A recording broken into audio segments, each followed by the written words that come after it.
Good morning, Britain. Coming up on the show, cruelly extinguished by yet another crazy person with a gun.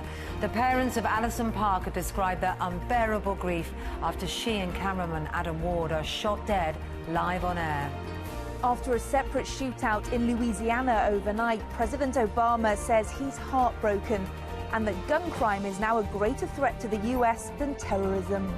As families of the victims of Shoreham continue to wait for news of their loved ones, the first UK air show since the disaster prepares to get underway. Has the internet safety chat become the new birds and the bees? Find out why increasing numbers of parents are putting off discussing the dangers online. Thursday, 27th of August 2015, live from ITV Studios in London. This is Good Morning Britain.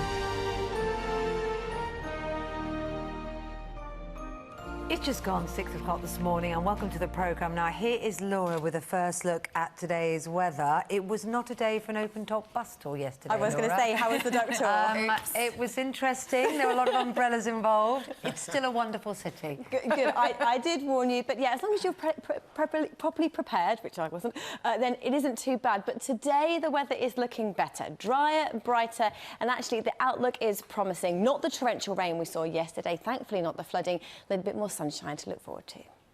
Thanks very much indeed. Our top story this morning. President Obama says the cold-blooded murder of two young journalists live on television has broken his heart. The US leader spoke out after breakfast TV audiences in America watched the killer gun down the news team while filming his own footage to post on social media. The family of the reporter Alison Parker has spoken of their unbearable grief, saying a life has been, in their words, cruelly extinguished by yet another crazy person with a gun. Kate Fisher is in Washington for us this morning. Good morning, Kate. And the president's spoken out about this, saying that gun crime now a greater threat to his nation than terrorism.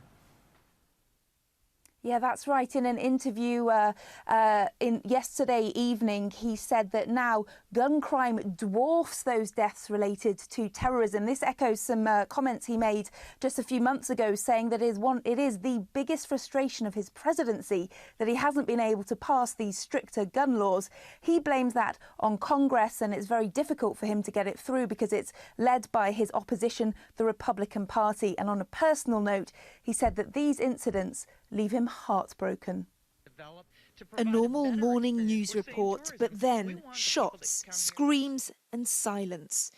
24-year-old reporter Alison Parker and 27-year-old cameraman Adam Wilson murdered live on TV. Alleged shooter Vesta Flanagan, known professionally as Bryce Williams, has died in hospital. He described himself as a human powder keg who'd been sent over the top by the Charleston church shooting in June. Alison Parker's father released a statement saying she excelled at everything she did and was loved by everyone she touched. Not hearing her voice again crushes my soul. It breaks my heart every time you read about or hear about these kinds of incidents. We have got to do something about gun violence in America. Overnight, another American town was in the grip of gun violence, with the death of a police officer in Louisiana. But even with presidential support, it's unlikely that much will change while the pro-gun lobby continues to wield huge influence over the US Congress.